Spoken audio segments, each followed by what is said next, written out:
জাহিদ খান all exam helper নামে একটা Facebook ID হতে কিছু পোস্ট করা হয়। যেমন আমি যদি সেই পোস্টগুলো উল্লেখ করি, যেমন আগামী 15ই সেপ্টেম্বর 47তম বিসিএস প্রিলিমিনারি পরীক্ষা অনুষ্ঠিত হবে। যাদের 100% কমন অরিজিনাল কপি লাগবে তারা ইনবক্স করুন। এটিও নিয়োগ পরীক্ষায় কারো হেল্প লাগলে ইনবক্স করুন। প্রাথমিক শিক্ষা অধিদপ্তরের সহকারী উপজেলা থানা শিক্ষা অফিসার এটিও পদের এমসিকিউ পরীক্ষার সময়সূচি প্রকাশ। 100% প্রশ্ন কমন দিব।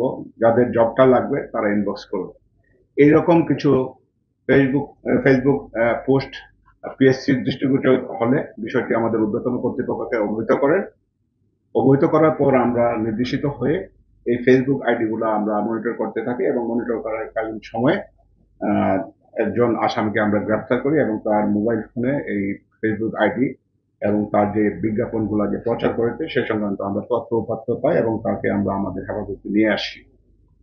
তার কাছে আমরা মোবাইল ফোন 4টি, ল্যাপটপ 1টি এবং 8টি সিম কার্ড উদ্ধার করি এবং তার যে এই বিভিন্ন যে প্রতারণামূলক যে পোস্টগুলো করছে সেখান থেকে যারা ইনবক্স করছে তাদের কাছ থেকে সে একটি নির্দিষ্ট পরিমাণ অঙ্কের টাকা বিনিময়ে সে প্রশ্নপত্র দিবে বলে আহ, সে তার ফেসবুকে পোস্ট করে।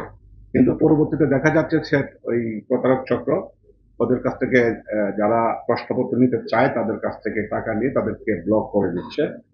এই বিষয়ে আমরা পিএসসি কর্তৃক নির্দেশিত হওয়ার পর পিএসসি কর্তৃপক্ষ অলরেডি আমাদের সাথে যোগাযোগ করেছেন এবং তারা বাদী হয়ে একটি মামলা করবেন। মামলাটি প্রক্রিয়াধীন আছে। আমরা এই চক্রের সাথে আরো কেউ জড়িত আছে কিনা সে বিষয়টি আমরা খতিয়ে দেখছি।